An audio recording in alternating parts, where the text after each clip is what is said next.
sensibilización y en torno a la reflexión sobre el rol que tienen los museos frente a la problemática de retos globales.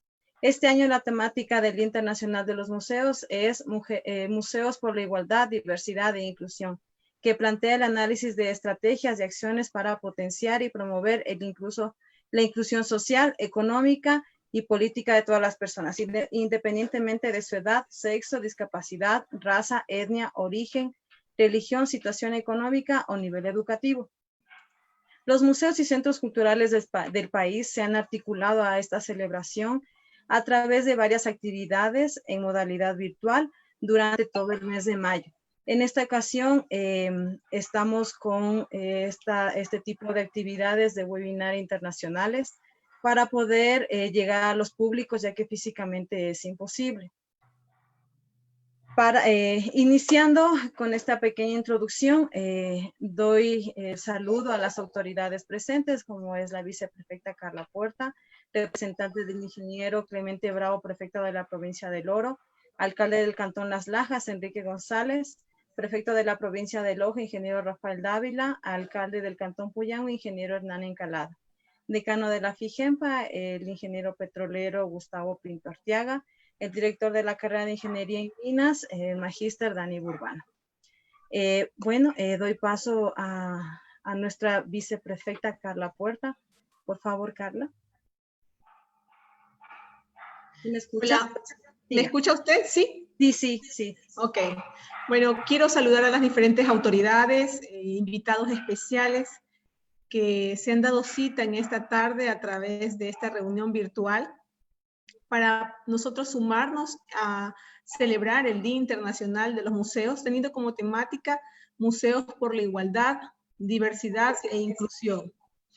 Quiero, a su vez, enviar todas las parabienes y bendiciones, esperando que cada uno de los presentes hoy aquí en esta reunión virtual gocen de salud junto a sus familias, ya que estamos atravesando esta emergencia sanitaria en el mundo.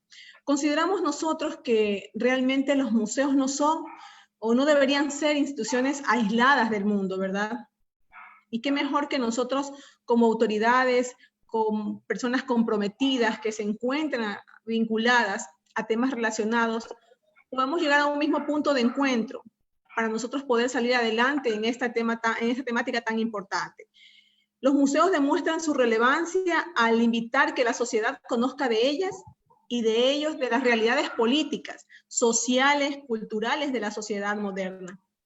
Existen un sinnúmero de desafíos que conllevan a abordar la inclusión, la diversidad y otros temas sociales complejos, sí, pero en torno cada vez más polarizados. No son exclusivos a museos e instituciones culturales. Su papel es importante debido a la alta consideración que tienen en la sociedad.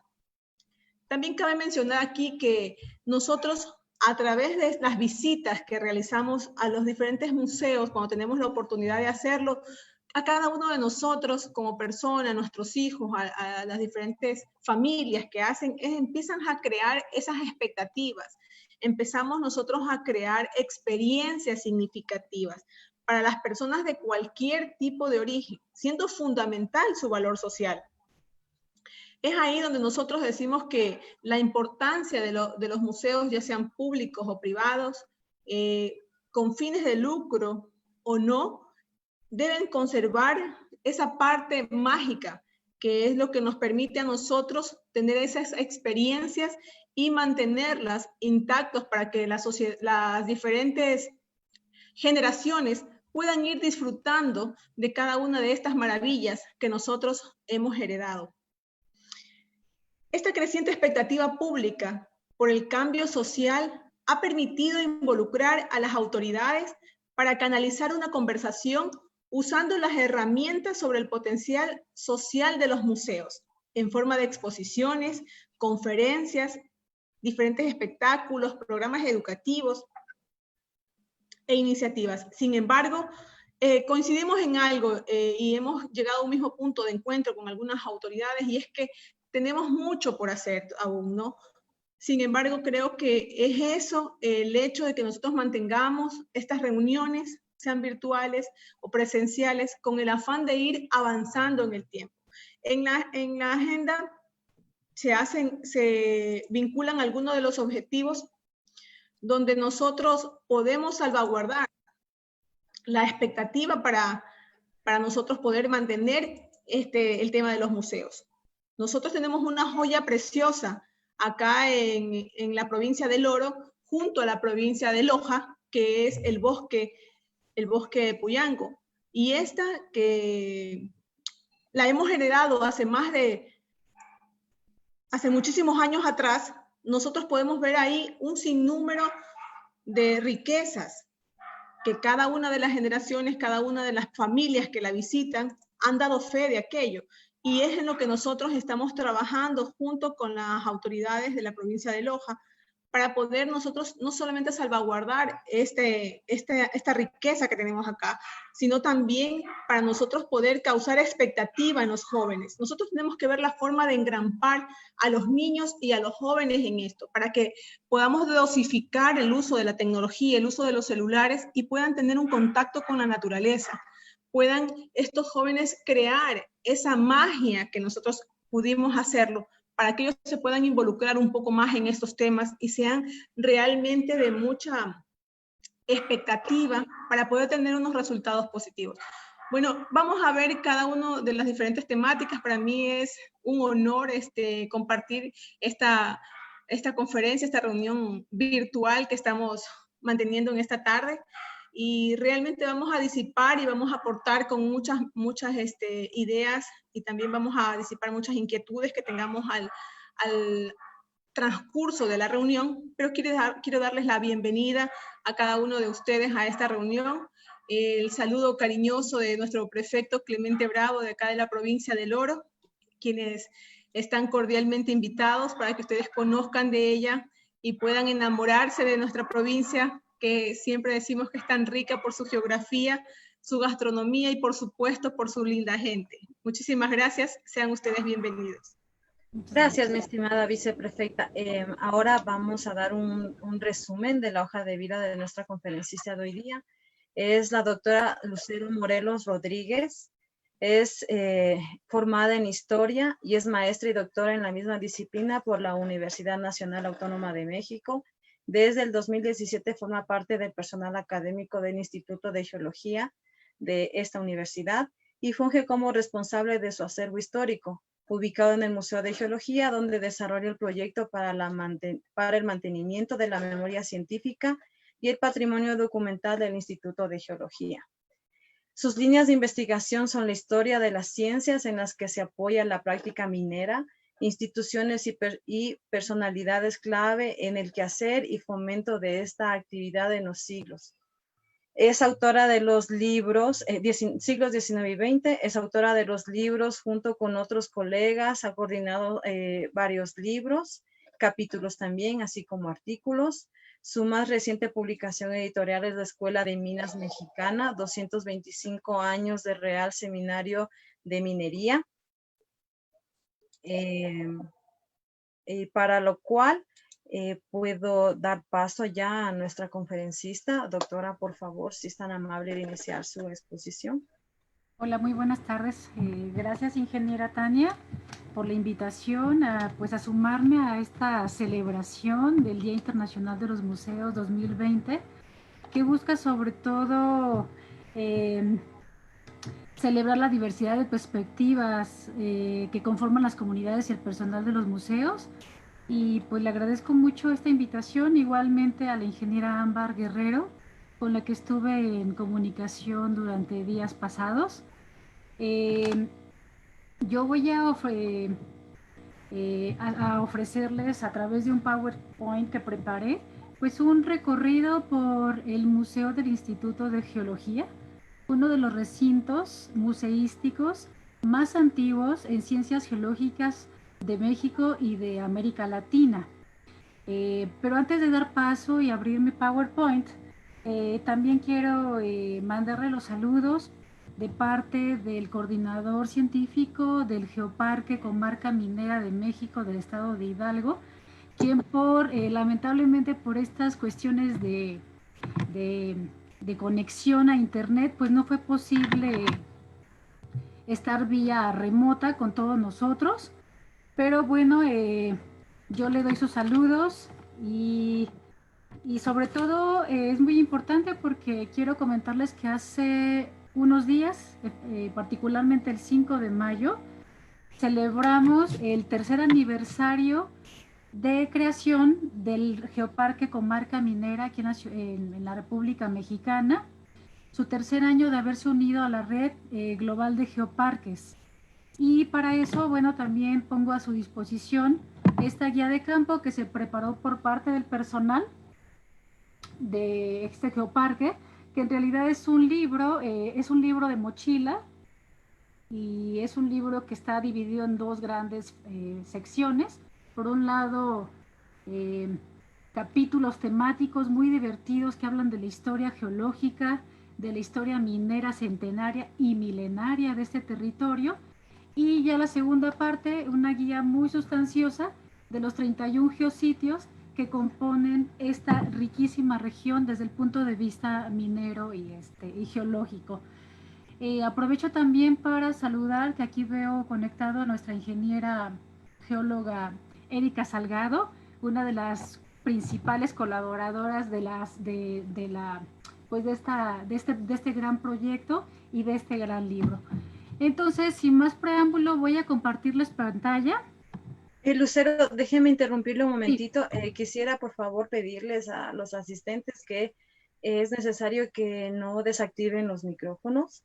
Si desean mantener su pantalla activada, no hay ningún problema, pero los micrófonos no los desactiven. Gracias. Siga, por favor. Muchas gracias. Bueno, siendo las 4:22, les voy a compartir esta pantalla. Es el PowerPoint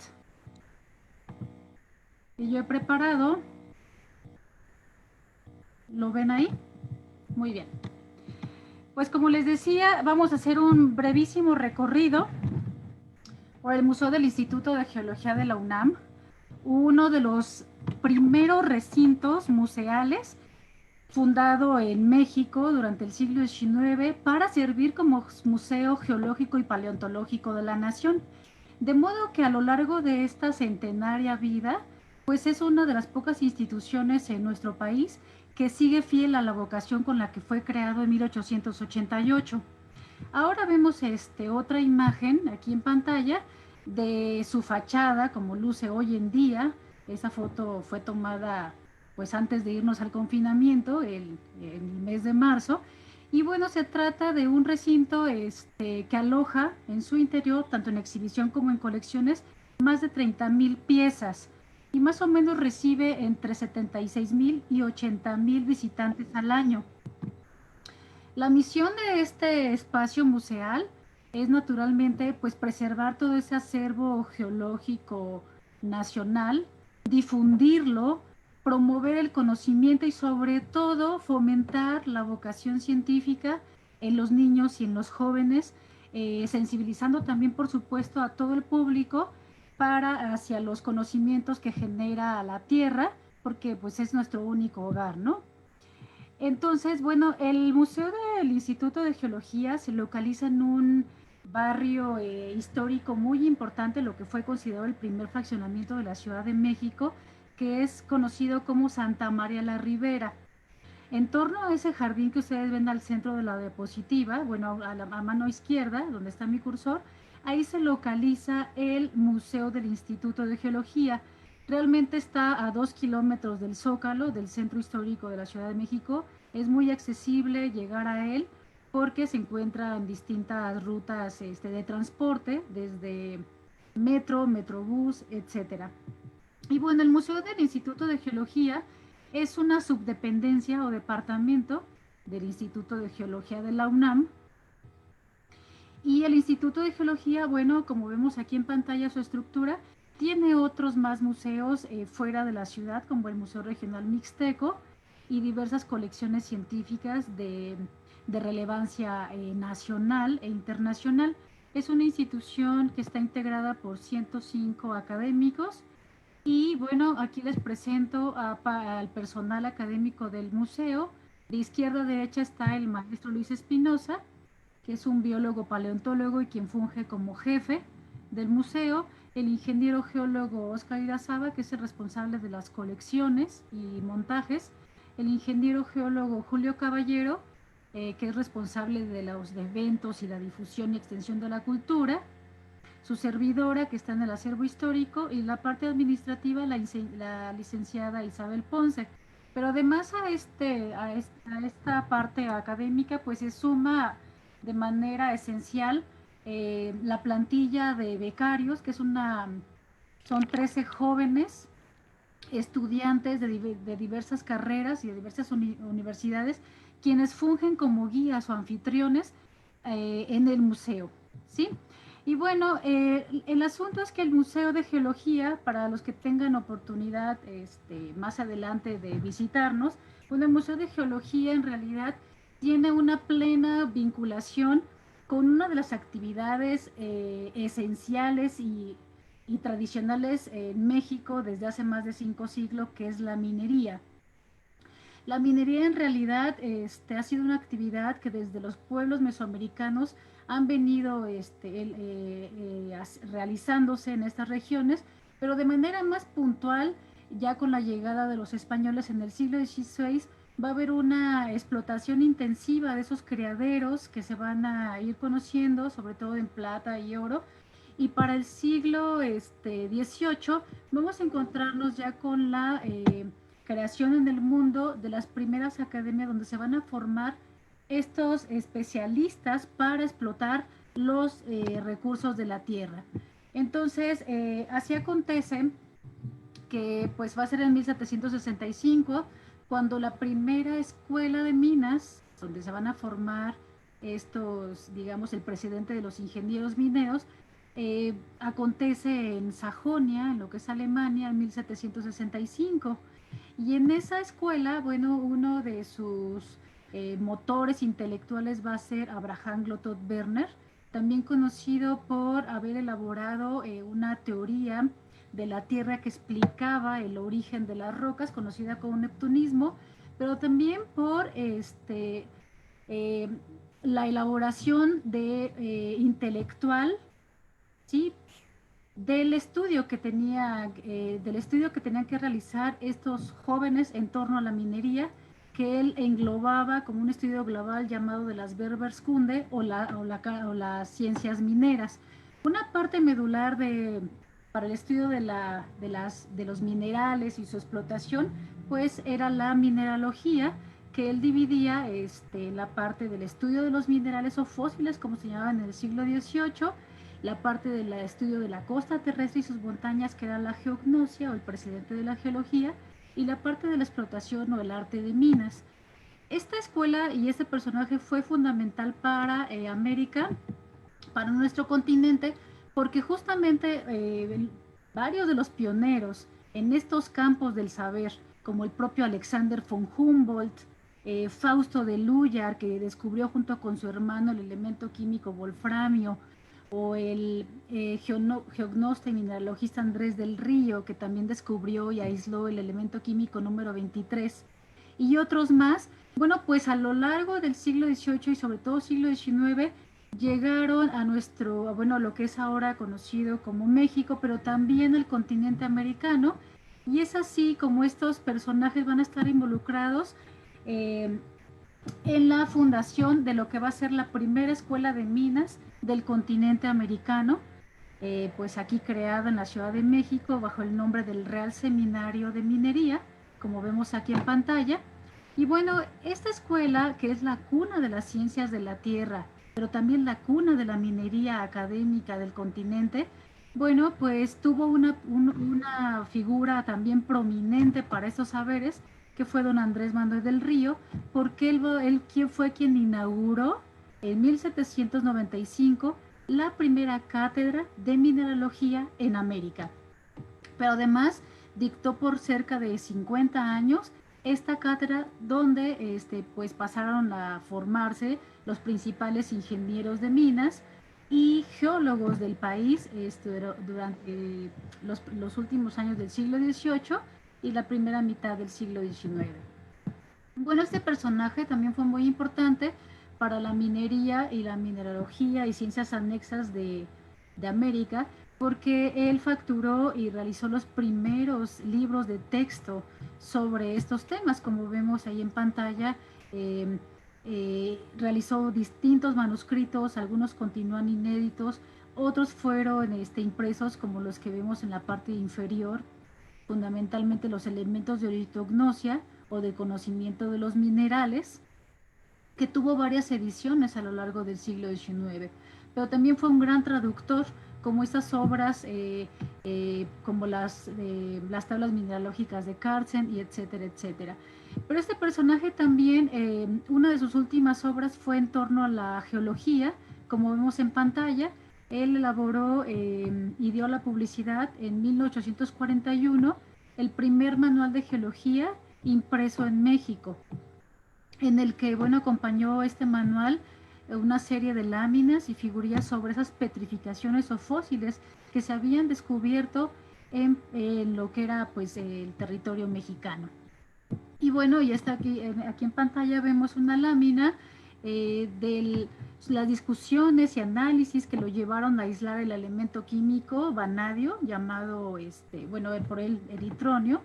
Y aquí vemos las anotaciones que hizo, a los resultados a los que llegó, y a mano izquierda en la parte inferior vemos la cédula original de este fragmento de plomo pardo, bueno, tomado de las minas de Zimapán, aquí en el estado de Hidalgo, que escribió Alexander von Humboldt cuando vino a México y recibió este fragmento por parte de Andrés Manuel del Río.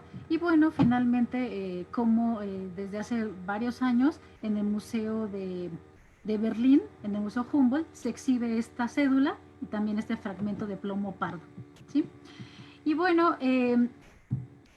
justamente el prusiano Alexander von Humboldt, cuando estuvo en lo que es ahora México, en el marco de su viaje americano realizado entre 1799 y 1804, bueno, él permaneció un año en la Nueva España, en la Ciudad de México, naturalmente, entre 1803 y 1804.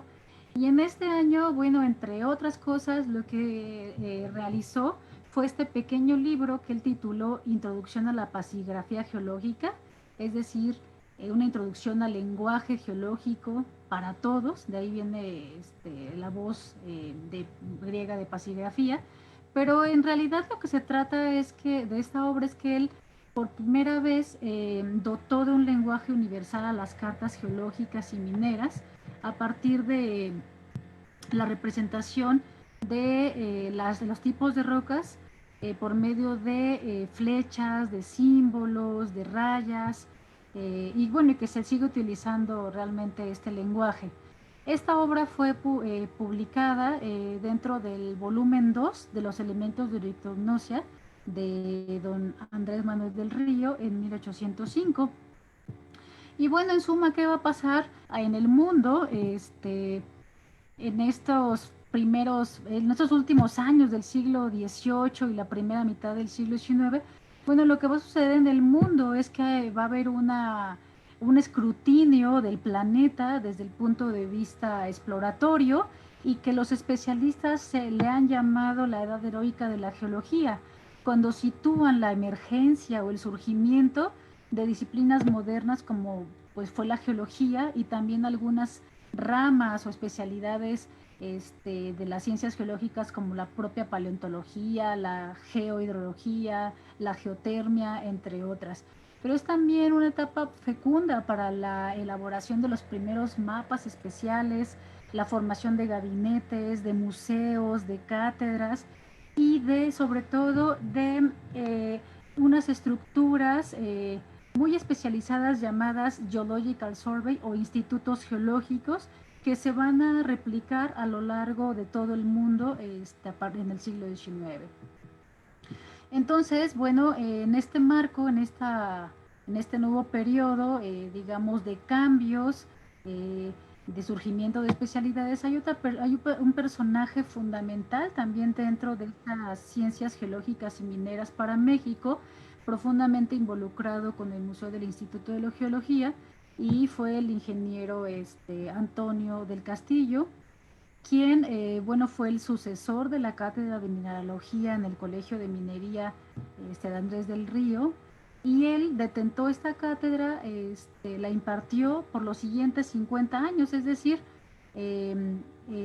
una vez que don Andrés del Río se jubila de la cátedra del colegio, él lo reemplaza, y desde esa cátedra, lo que él aboga es por hacer una reforma a la minería, una reforma orientada sobre todo a dotar de una parte experimental a los jóvenes que iban a estudiar ingeniería de minas y metalurgia.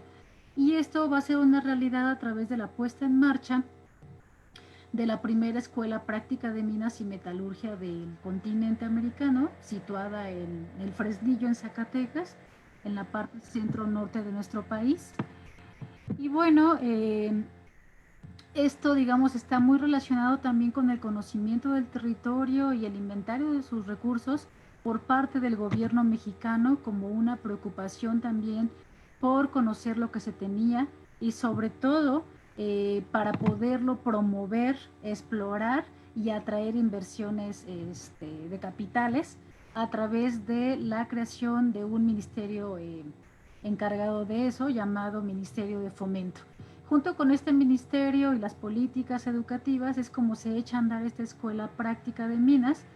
Y bueno, en la siguiente pantalla vemos cómo este modelo de escuelas más experimentales, más prácticas, finalmente van a ir replicándose también en todo el continente. Entonces vemos de arriba hacia abajo cómo en el siglo XVIII, 1792, una vez que se crea el Real Seminario, que va a ser el semillero de esas instituciones abocadas a la minería y a las ciencias geológicas, bueno, se van a ir formando ya para el siglo XIX en distintos distritos mineros de México, como es Fresnillo en Zacatecas, en Pachuca, Hidalgo, y en Guanajuato, que es en el centro occidente de nuestro país, y cómo este modelo también va a estar presente en Copiapó, en Chile, en Estados Unidos, pero también, por supuesto, para el caso latinoamericano, en Lima, en Medellín, ¿no? Por citar algunos ejemplos para el siglo XIX.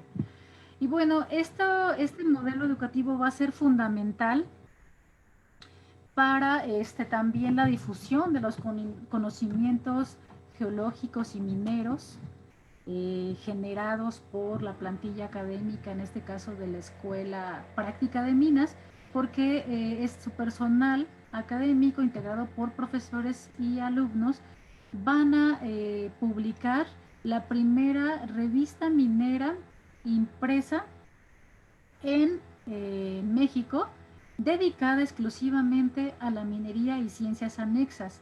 Esta revista se llamó, como vemos en pantalla, Anales de la Minería Mexicana, o sea, Revista de Minas, y se publicó a lo largo de 1860 y 1861. Realmente fueron pocos meses los que se publicaron, pero fue muy, muy importante, muy sustancial esta revista, toda vez que, digamos, que fungió como el modelo para las revistas que durante el siglo XIX, para el caso mexicano, se iban a publicar.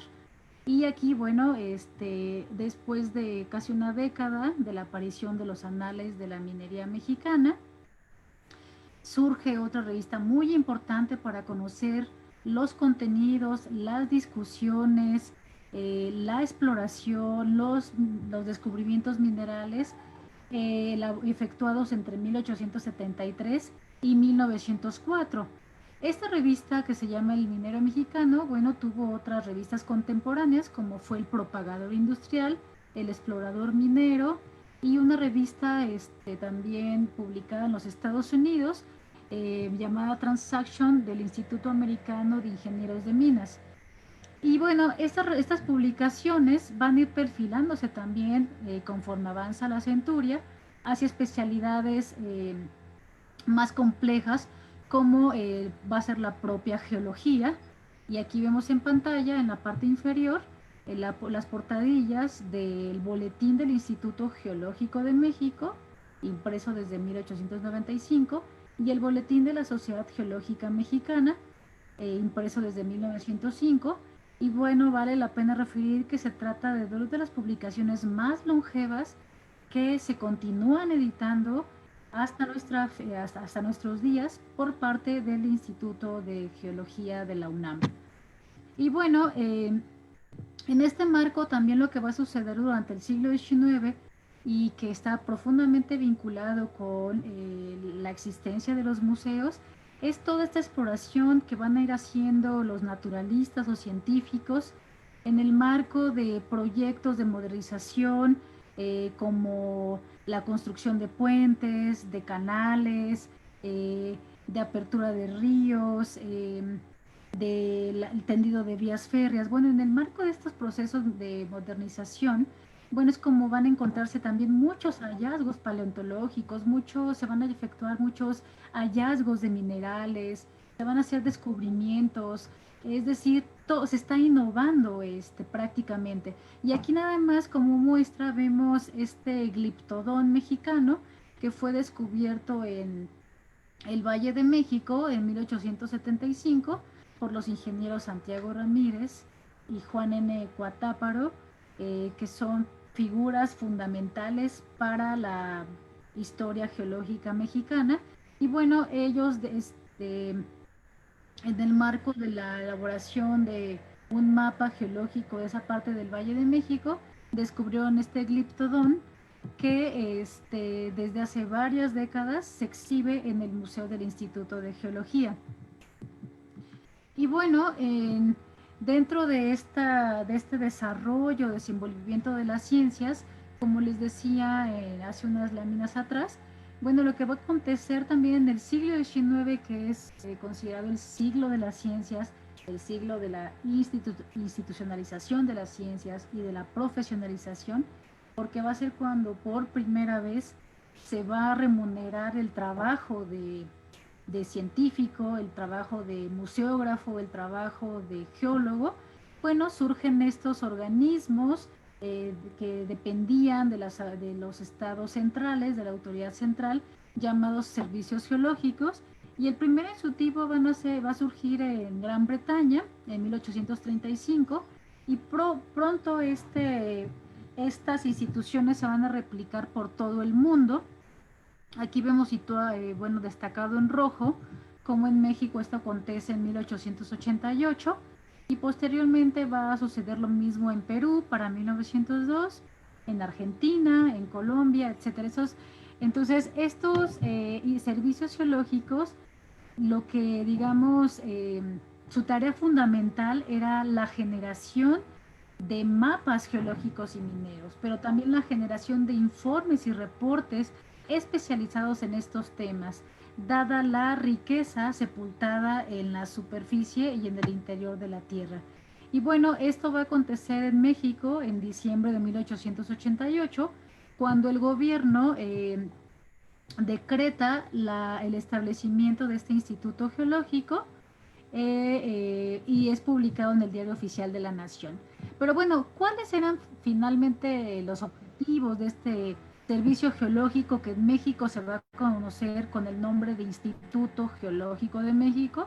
Bueno, pues aquí lo vemos en pantalla, estas funciones y objetivos.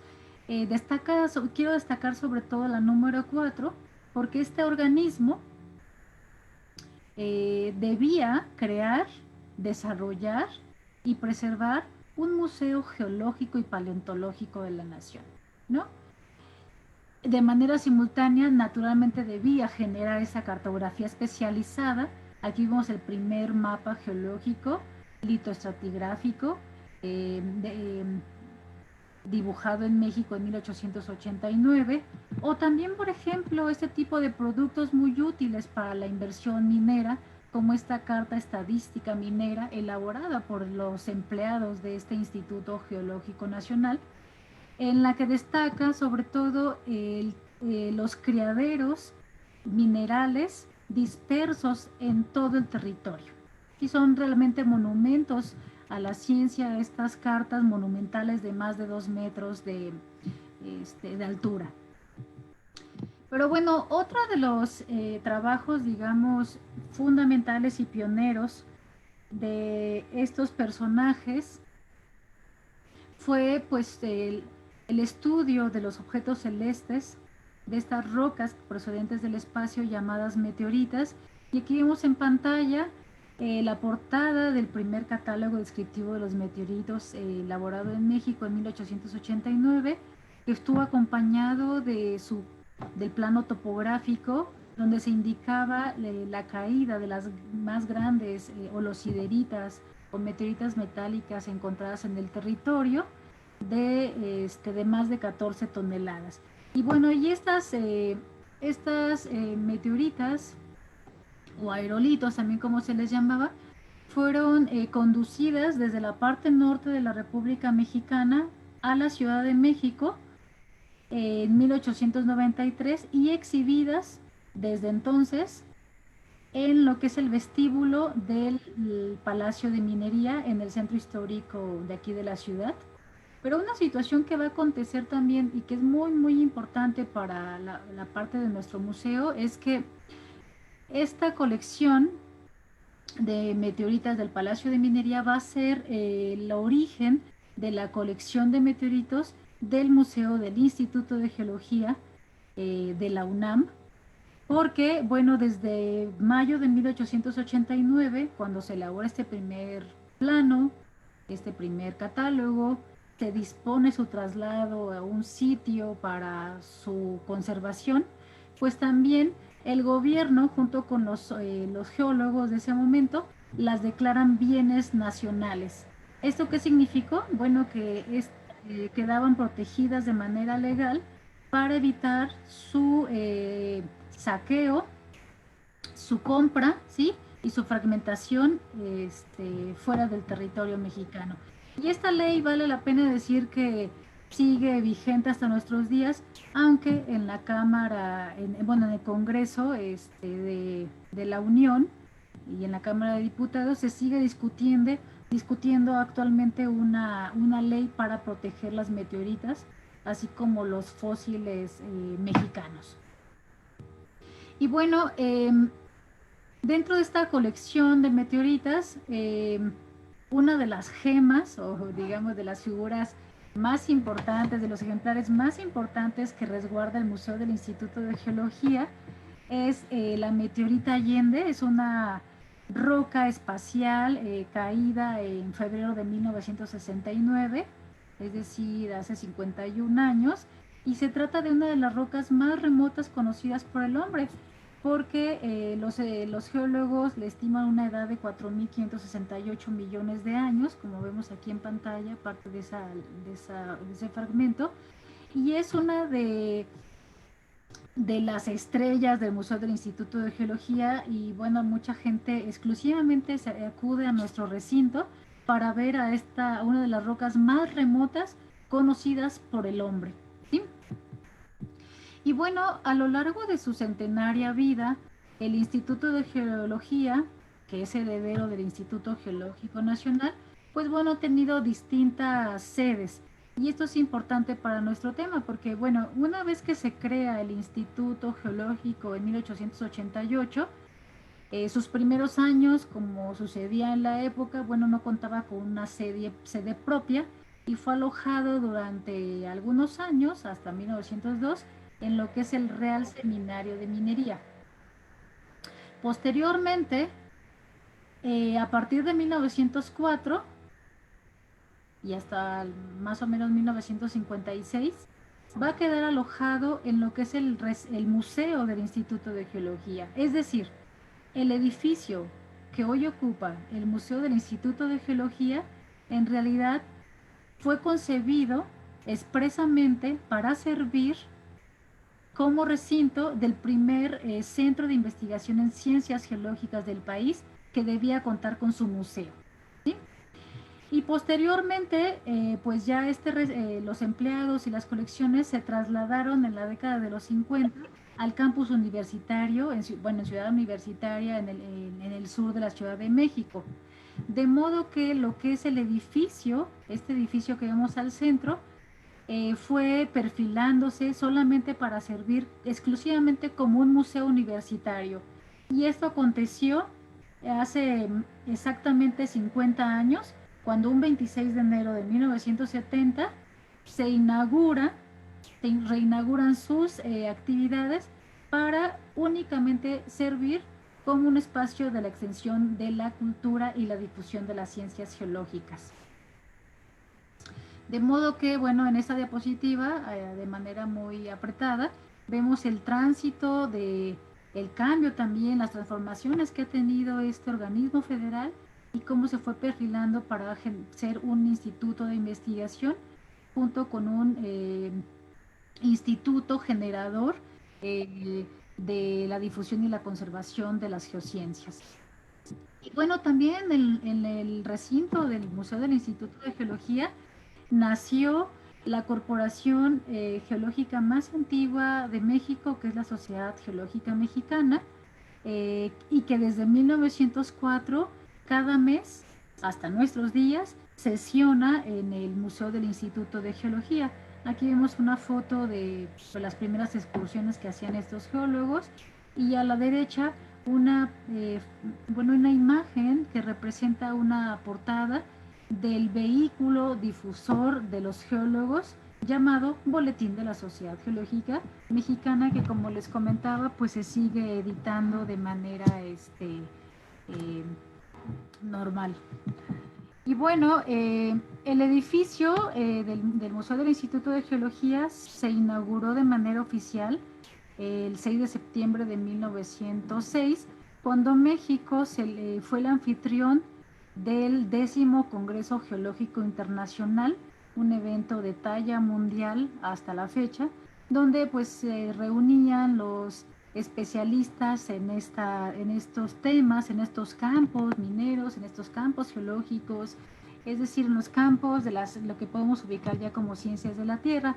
Y aquí en pantalla vemos una foto de algunos de los participantes que se dieron cita en nuestro país en 1906, y están sobre las escaleras y la fachada del museo. Entonces aquí pues podríamos seguir comentando esta imagen, pero lo que quiero comentarles es que ya se distinguen a las primeras mujeres dedicadas a estos quehaceres científicos, a estas primeras mujeres, ¿no? Y bueno, en esta reunión naturalmente se dieron cita para recorrer el territorio mexicano a sitios de interés geológico, minero, industrial y económico. Por ejemplo, en esta foto, donde vemos a estas participantes del 10º Congreso recorrer el primer pozo petrolero descubierto en México en 1904 en la zona del Golfo, en el Golfo de México.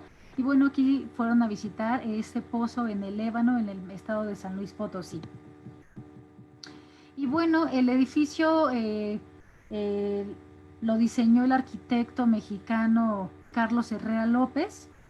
Y bueno, aquí vemos los planos de las 3 partes que integran este terreno de más de 2.000 metros, en un basamento, en una planta baja y en una planta alta. Aquí quiero nada más llamarle la atención sobre la lámina del centro de la planta baja, para que vean que desde su origen, bueno, estuvo, digamos, diseñado que en la planta baja estuvieran los salones de los gabinetes o museos de paleontología, de petrología, de mineralogía, como hasta la fecha, ¿no? Como funcionan hoy en día. Y esa es una imagen más o menos de 1904 de cómo lucía este Museo Geológico Paleontológico de la Nación al arrancar el siglo XX, y cómo pues luce ahora. Sí, es prácticamente, nos gusta decir, es una ventana del tiempo. Es uno de los sitios mejor conservados y preservados en cuanto a sus ejemplares, en cuanto al mobiliario también, y bueno, en la curaduría todavía, digamos, con ecos del siglo XIX. Y bueno, ¿cuál es el acervo del Museo del Instituto de Geología? Bueno, es un acervo variopinto, como vemos en pantalla. y hay cerca de 30.000 piezas distribuidas en la colección de fósiles, de colección de rocas, una colección muy importante de meteoritas y por supuesto de minerales con 15.000, una colección también de instrumentos antiguos, de láminas delgadas, pero también contamos con una colección artística integrada por esculturas, murales, plafones, eh, retratos, eh, etcétera, y una colección documental que está resguardada en lo que era la antigua biblioteca del Instituto Geológico, ahora acervo histórico del Museo de Geología, donde podemos encontrar diversos materiales como vamos a ver un poquito más adelante. Y la siguiente diapositiva nada más es una suerte de collage para que vean estos elementos que fueron diseñados desde que se puso la primera piedra en 1900 de este recinto museal, donde destaca, por ejemplo, al centro el emblema que iba a distinguir a los geólogos mexicanos, que es un cinturón de geólogo que está cruzado por las herramientas por excelencia de los geólogos, y hacia el fondo de este cinturón de geólogo pues unas montañas y los estratos. Pero también vemos este reptil fósil que está labrado en la portada del, del, del museo, o el acervo pictórico, que es una serie de 10 óleos elaborados por el paisajista mexicano José María Velasco, y que en conjunto relatan la evolución de la vida hace más de 150 millones de años. O por ejemplo también junto a estos óleos, vemos estos vitrales emplomados que sobre todo destacan paisajes geológicos y mineros emblemáticos de la República Mexicana. Aquí vemos otra imagen también con parte de los fósiles y lirios y otros elementos de ornato como el piso de estilo pompeyano, teselado, las perillas de las puertas con el símbolo de los geólogos, el plafón que está en la sala de juntas, donde se destaca la alegoría a la geología, ¿no? O en la parte inferior, bueno, pues el emblema del museo, que es este mamut armado en la década de 1970 con piezas de 12 individuos distintos encontrados en la Cuenca de México. Y bueno, y eso es muy importante porque se trata de una especie conocida como Mammutus columbi, y tiene más de 10.000 años, entonces es, digamos, el emblema del museo.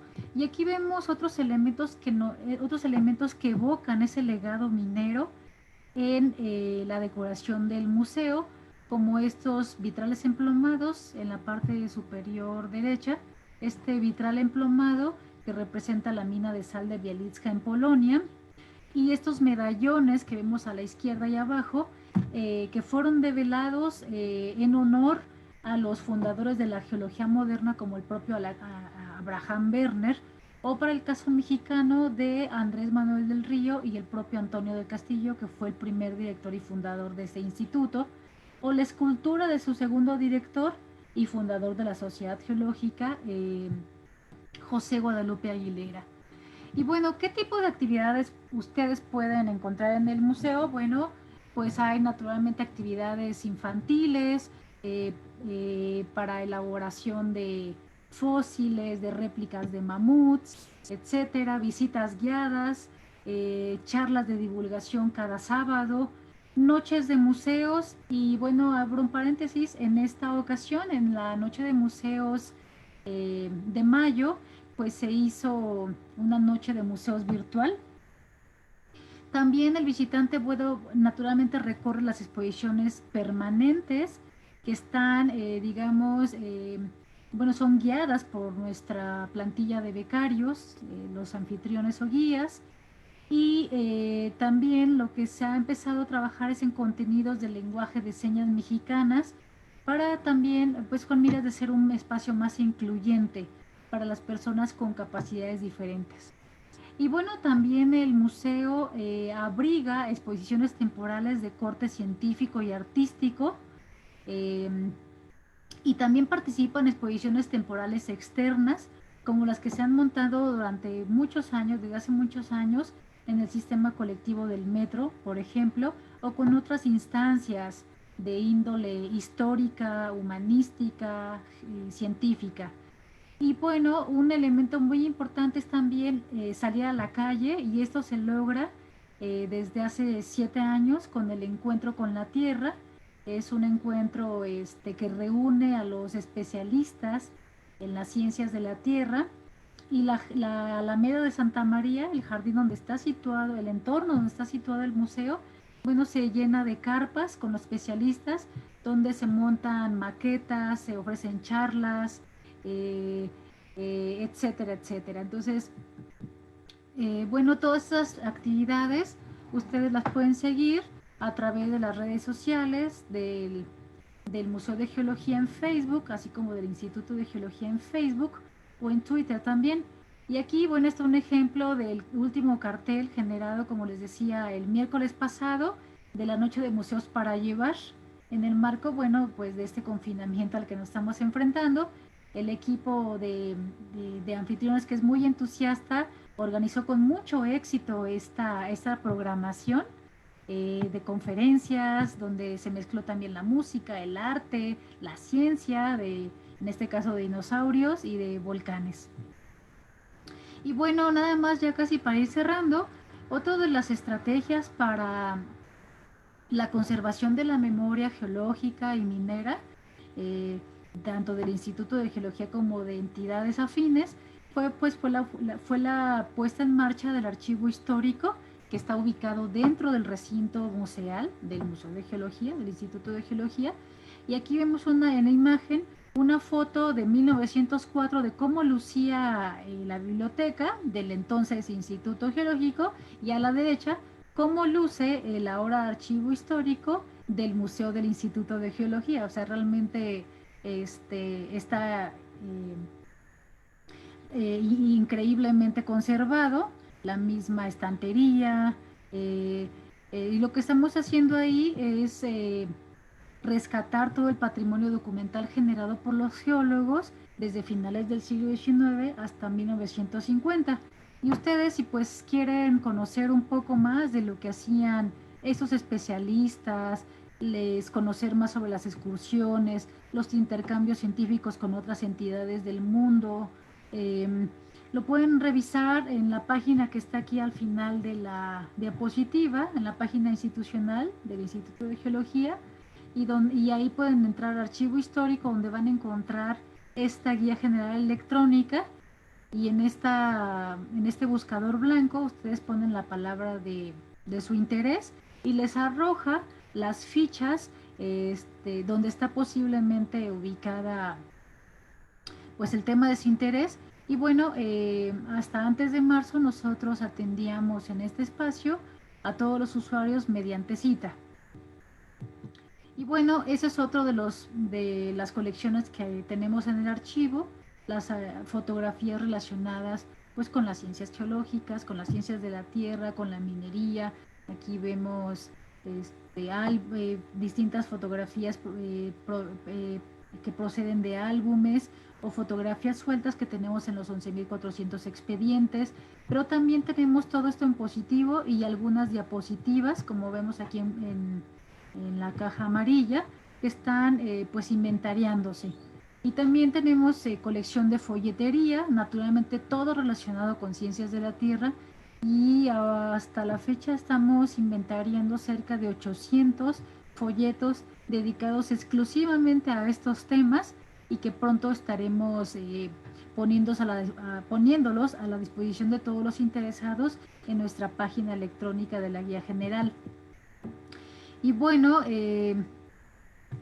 ya para cerrar, pues yo aquí muestro esta genealogía institucional que nos habla de la importancia de este recinto en la conservación y exhibición de las colecciones geocientíficas, y cómo hay un legado y una tradición por estos campos en México, bueno, y en América desde finales del siglo XVIII, y cómo desde entonces, desde finales del siglo XVIII, han surgido distintas instancias interesadas en el estudio, en la conservación y en la transmisión y difusión de la cultura científica. Y eso sería por mi parte, pues mi intervención, ingeniera Tania. Muchas gracias.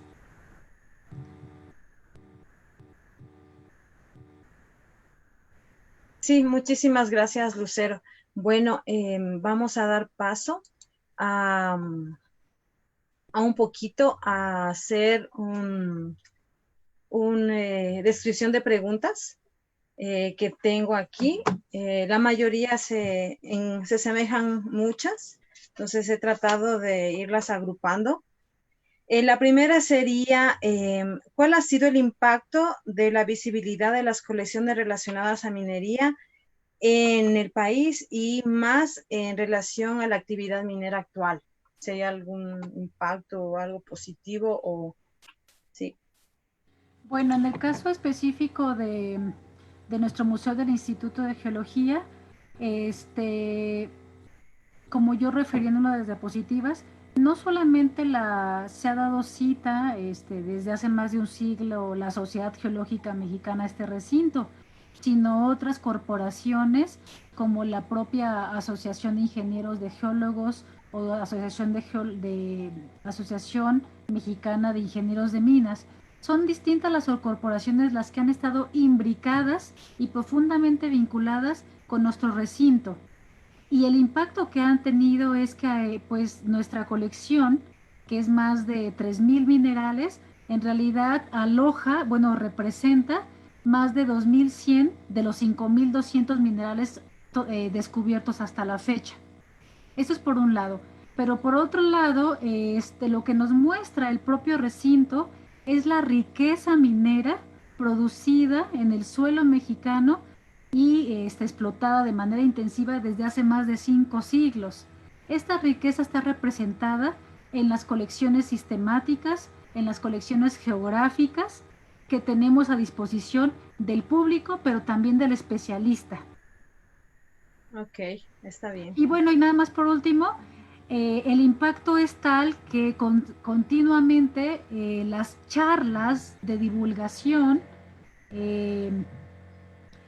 llevadas a cabo por especialistas giran en torno a los temas mineros y naturalmente al impacto de la minería en la economía, en el mundo cotidiano. O sea, se trata justamente de mostrar al público esas colecciones que vemos en vitrinas, pero cómo están relacionadas con el mundo cotidiano, con nuestro celular. O sea, no podemos escapar de una videollamada a través de Zoom o de un celular sin la minería.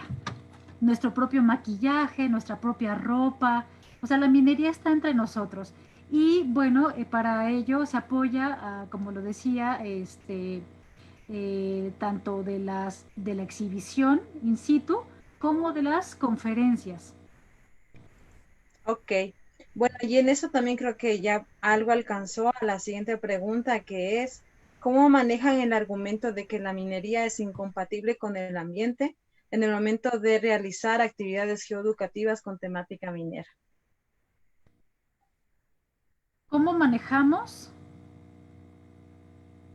A ver, ¿lo puede repetir, ingeniera? Sí, ¿cómo manejan el argumento de que la minería es incompatible con el ambiente en el Ah, momento de realizar actividades geoeducativas en la temática minera?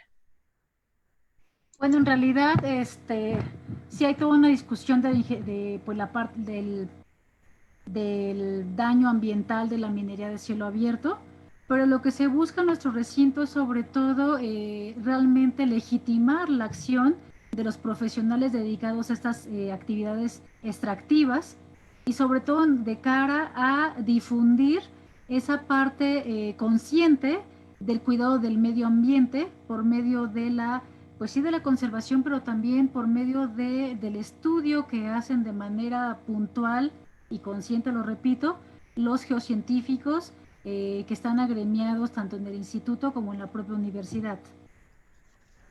Ok. Otra. En las diapositivas ha mostrado un mensaje en el que menciona que el museo es el patrimonio nacional de la nación, patrimonio de la nación. Eh, ¿Tienen alguna legislación en la que está acogiendo este tipo de patrimonios? Sí, bueno, en realidad, efectivamente yo lo que quise mostrar en las diapositivas es que el Museo del Instituto de Geología es uno de los recintos más antiguos en el cuidado y protección del geopatrimonio. Aquí fue donde realmente surgieron las primeras ideas, tanto intelectuales como legislativas, para proteger el patrimonio.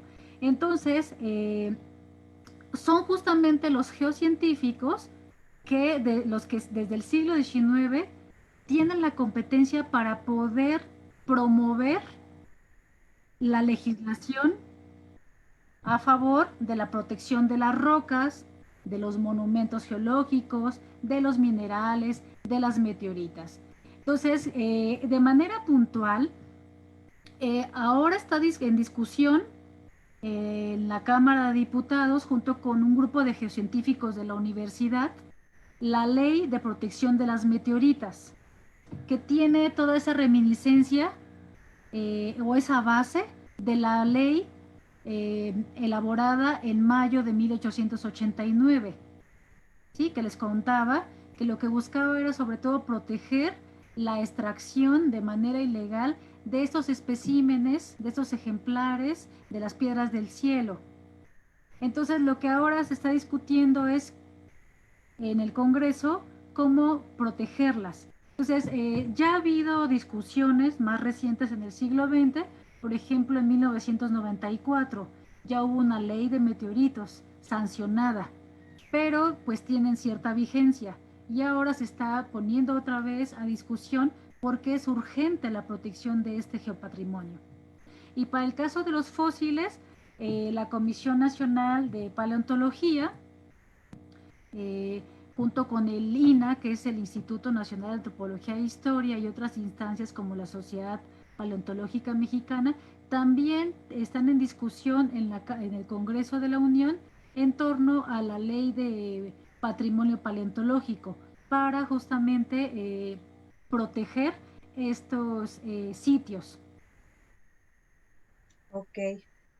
Es una pregunta un poquito más dirigida a lo que es la infraestructura dejada por la actividad minera, que cuál es me parece que es los procesos de curaduría, los procesos curatoriales. ¿Cómo lo hacen en este tipo de inmuebles dejado por la actividad minera? ¿Te refieres a las exposiciones en torno a la actividad minera en el museo o...? No, fuera del museo, en la infraestructura dejada in situ Ah, en... ya, ya. Muy bien. Bueno, en cuanto al patrimonio industrial o el patrimonio minero, bueno, hay asociaciones especializadas en México dedicadas justamente a contextualizar y a la salvaguarda de esta industria. Y un ejemplo clarísimo sería la figura del geoparque.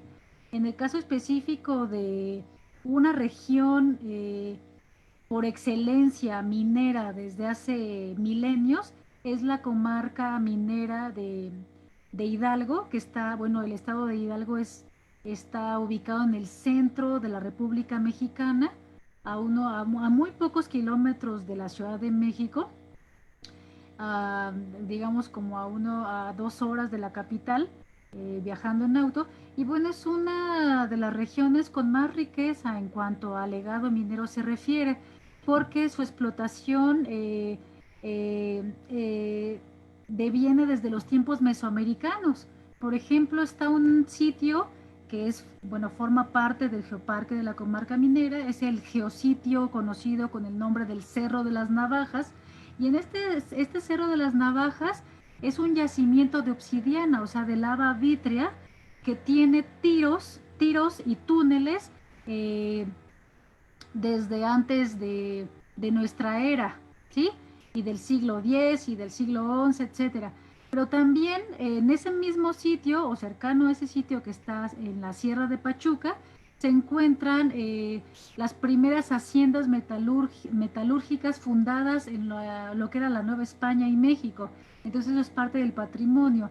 Entonces, lo que se han generado en coordinación con las autoridades universitarias de la entidad, en este caso específico del estado de Hidalgo, pero también con las autoridades políticas del municipio de Pachuca, es generar nuevas georrutas, como la georruta minero-arqueológica de Pachuca, que lo que está buscando en unión con el Geoparque Comarca Minera es poner en valor estos sitios como haciendas de beneficio, malacates, túneles, tiros, maquinaria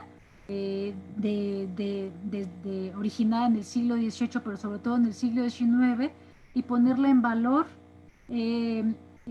para todo el público conocedor. Y bueno, en la propia entidad existen museos de gran calado y muy bien montados, pues como los museos mineros, fundados en lo que eran minas o haciendas de beneficio. Ok. Y la última pregunta, creo yo, es ¿cuál es la estrategia definida, si es que ya lo tienen, después de lo que es el COVID?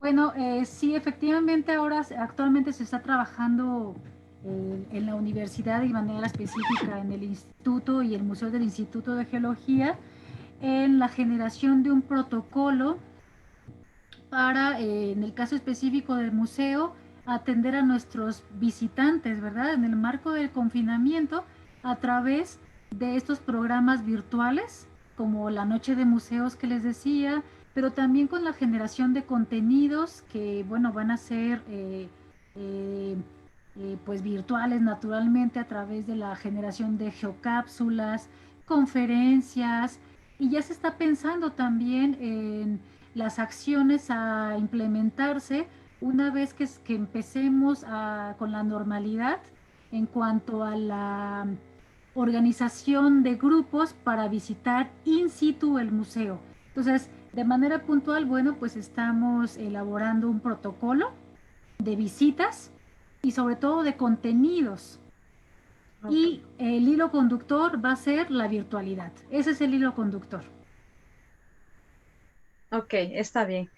Bueno, me parece que no hay más preguntas. Ahora voy a dar paso al representante del Cantón Las Lajas, el señor doctor Eber Ponce, por favor, está. Doy paso. ¿Sí me escucha?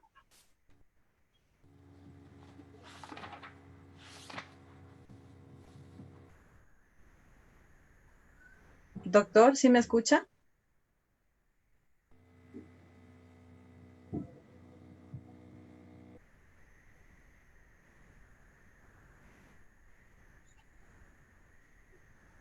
Doctor.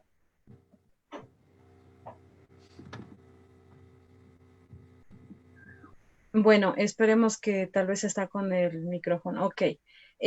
Voy a dar paso hasta mientras al señor director de la carrera de Ingeniería de Minas de la Facultad de Geología, Minas, Petróleos y Ambiental, el magíster Dani Burbano. Buenas tardes, ¿sí me escuchan? Sí, Sí, buenas tardes. Buenas tardes. Primero, un abrazo fuerte a la distancia a la doctora Lucero. Una excelente posición. Gracias por compartir sus experiencias. Me quiero disculpar también por dificultades técnicas que tuve con mi cámara.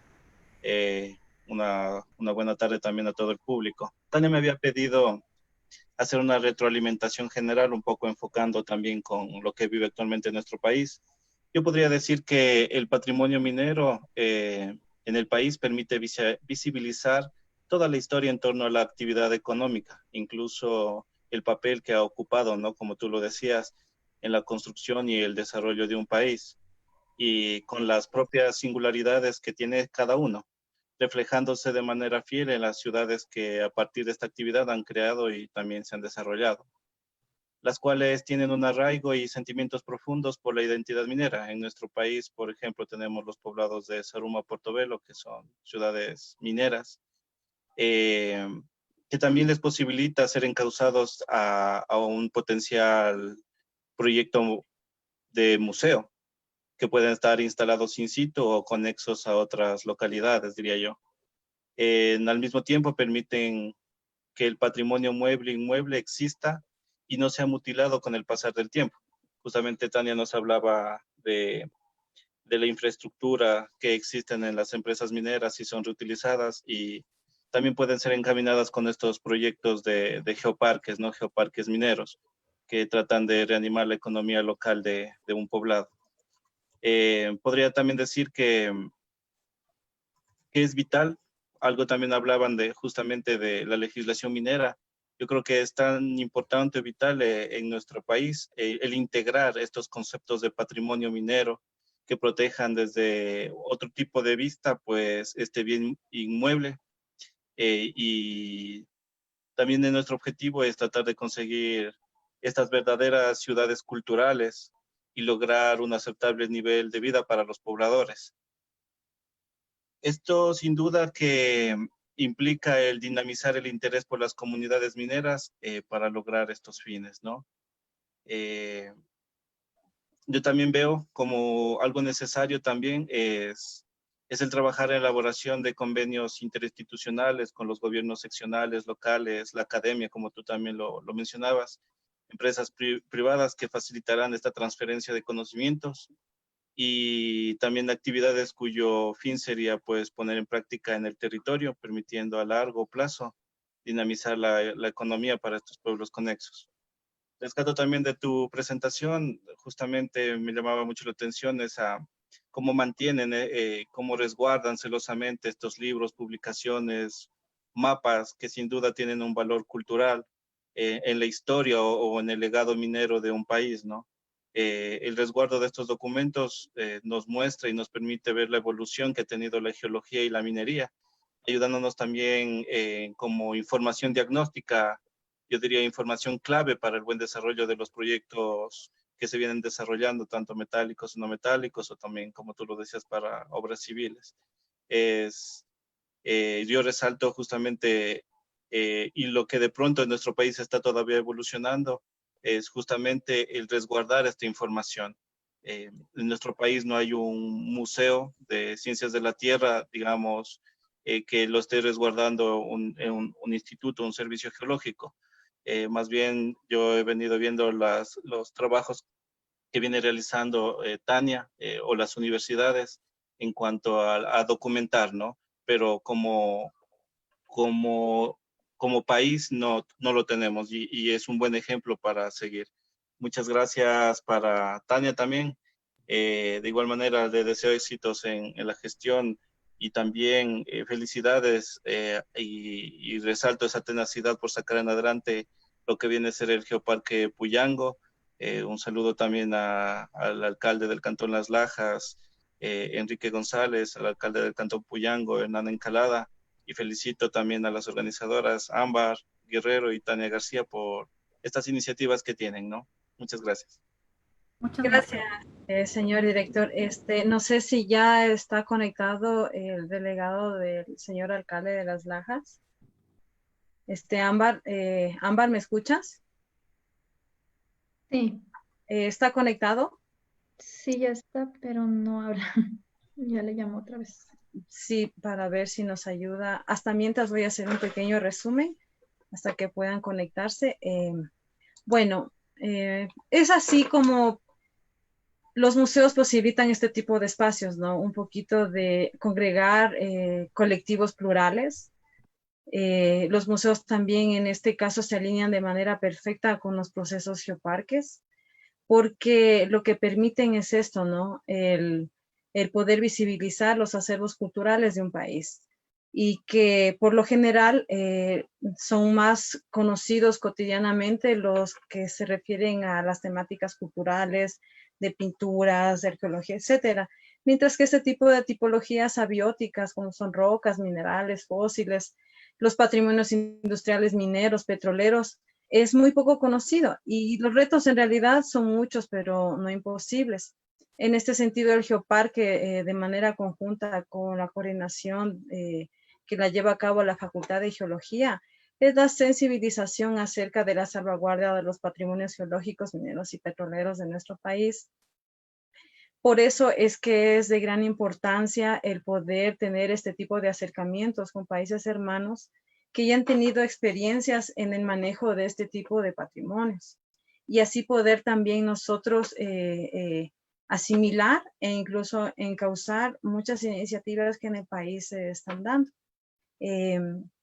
La otra cosa que también yo resalto de la exposición de la doctora es que la manera en cómo ha manejado sus colecciones, en cómo ha protegido el Estado como tal las mismas. El otro también es cómo han tenido desde siempre este criterio de un coleccionismo formal que les ha permitido mantener la identidad, incluso hasta de un papel, ¿no? Entonces, es lo que yo quisiera también rescatar y volver a repetir en este momento, porque en este momento están viendo esta videoconferencia técnicos de algunas alcaldías que están en territorios en los que se trabaja la actividad minera y que incluso tienen un patrimonio minero también. Por lo que, bueno, y un poquito también a las personas que no estuvieron presentes en las otras exposiciones, pues quiero decirles que esta actividad ha iniciado con una exposición del legado petrolero del Ecuador, dictada a través del ingeniero petrolero Gustavo Pinto Arteaga, que es el decano de la Facultad de Geología, Minas, Petróleos y Ambiental. Luego tuvimos la intervención de la doctora Marcela Gómez, que es la directora del Museo Geológico del Servicio Geológico Colombiano. Luego tuvimos la intervención de la directora del Museo del Petróleo, Graciela Ronconi, y ahora con la exposición de la doctora Lucero, todas muy enriquecedoras, todas muy importantes. Ámbar, tal vez ya está el señor delegado, sino para... Sí, está el doctor ya en cámara. Ya, Doctor, prenda su micrófono, por favor. Le damos la palabra, gracias.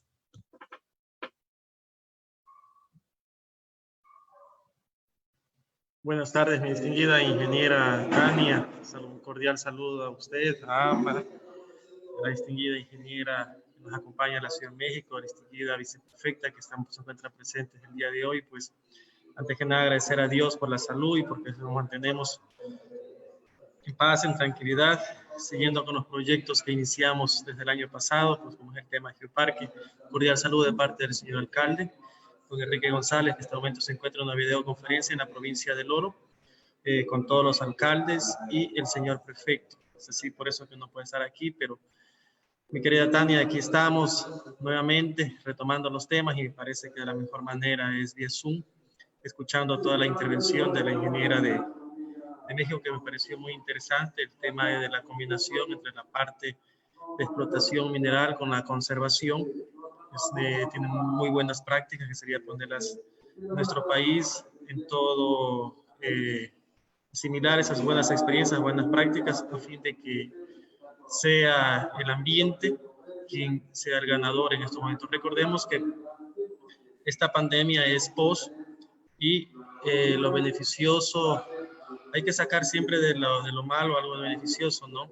En este momento lo beneficioso sería que el mundo está pensando en proteger ya el ambiente, el mundo está pensando en proteger la naturaleza, en conservar las cuencas hidrográficas, en conservar todo lo concerniente a salud. Les comento como antecedente, nuestro cantón, pues la semana pasada aprobó la ordenanza de conservación de las microcuencas. En cada una, nosotros tenemos alrededor de unas 6 microcuencas y una de ellas pues va por el bosque petrificado Puyango, en donde se va a reforestar alrededor más o menos de 1 hectárea en todo lo que es la conservación de microcuenca. Y como incentivo a las personas que tienen sus terrenos, pues a algunos no se les cobrará impuestos, es una forma de que ellos también de una u otra forma hagan conciencia y puedan preservar también esas fuentes de agua que tenemos en nuestro cantón, ¿no? Como alternativa. Dentro de ello, pues nuestro cantón se encuentra ubicado, ¿sí?, al suroriente de la provincia del Oro.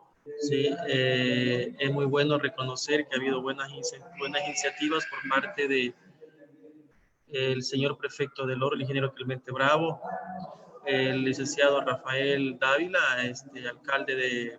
prefecto de Loja, así también el ingeniero Daniel Calada, alcalde del Cantón Puyango, en donde en una de otras formas hemos podido abonar esfuerzos a fin de sacar adelante el tema del Geoparque. Uno de ellos es fomentar el empoderamiento de los actores locales y comunidades del Geoparque, recurso existente, valorar el patrimonio geológico y su geodiversidad, desarrollar programas educativos didácticos a cualquier nivel de educación formal y no formal. Diversidad, oferta turística de calidad, incluido el turismo científico, geoturismo, ecoturismo y turismo cultural. Incentivar y motivar emprendimientos, que es donde va a tomar bastante énfasis la municipalidad. Recordemos que los emprendimientos hoy en día es el despegue de todas las ciudades de todo un país, que debe ayudarse a aunar esfuerzos en el sentido muchas veces subsidiando impuestos a todos los pequeños emprendimientos que hay en nuestro cantón. Para lograr todos estos objetivos es necesario desarrollar acciones articuladas entre nuestras dependencias que al mismo tiempo estén alineadas con los objetivos del desarrollo sostenible. Ecuador firmó un acuerdo internacional para velar por el cumplimiento de los fines a través del PDOT. En este sentido, es muy bueno resaltar que se han venido planificando y ejecutando actividades relacionadas a los mencionados ODS, como es en este caso el puntual el de la equidad de género, y que el rol del Geoparque es sensibilizar acerca de la intervención de las mujeres en todos los procesos de construcción de saberes. Ahí están muy presentes, mi querida ingeniera. También tenemos el tema del Geoparque, que pretende concienciar en la salvaguarda de los patrimonios relacionados a geología, minería y petróleo, tal como lo está haciendo a través de la conferencia dictada por la estimada y apreciada doctora Lucero, que esperamos tenerla muy pronto en nuestro país, cuyos aportes y experiencias fortalecen y encausan ideas e iniciativas que el Ecuador se está desarrollando, y que el Geoparque, de manera conjunta con el Museo de Ciencias de Tierra, la Facultad de Ingeniería, Geología, Minas y Petróleos de la Universidad Central, está facilitando la difusión del conocimiento a través de esta charla e incentivar que sigamos en estas temáticas, a fin de todos enriquecer nuestros conocimientos y aprender nuevas experiencias, como lo explicó hace un momento la ingeniera Lucero. Muchísimas gracias, doctor Eber. Bueno, sin más que incluir, me da mucha pena concluir la actividad como tal. Hoy es el cierre de estas charlas. Le agradezco un montón, Lucero, a todas las conferencistas también, a las autoridades que nos han acompañado en esta actividad. Muchísimas gracias. Doy por concluido la actividad. No sé, Lucero, si quiere tal vez decir algunas palabras antes de cerrar la sesión.